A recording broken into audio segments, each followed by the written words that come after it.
Two-Tie Timmy Show with your host, me, Two-Tie Timmy. Unless you're dyslexic, then it's Timmy Two-Tie. Hey folks, today's Two-Tie Timmy tutorial is on how to drink liquor correctly. Now the first thing you're going to need is some liquor, which I happen to have some. Now what you want to do is you want to grab your liquor bottle and get rid of the cap. You won't need that no more. Not for this tutorial. And then what you want to do, pay attention, is take your little pinky and you hold that up like so. Now here we go.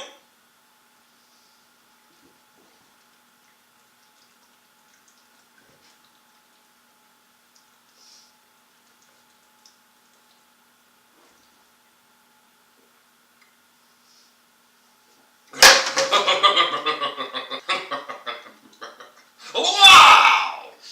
And that, folks, is how you drink liquor correctly. Got any questions? Thank you for watching the Two-Tie Timmy tutorial on how to drink liquor correctly. Oh, and just a little message. Don't drink and drive. The cops have enough to do without your drunk butt out there. Besides that, you can't outrun the cops in flip-flops. I tried. It didn't work. Have a good day and keep on shining on, my friends.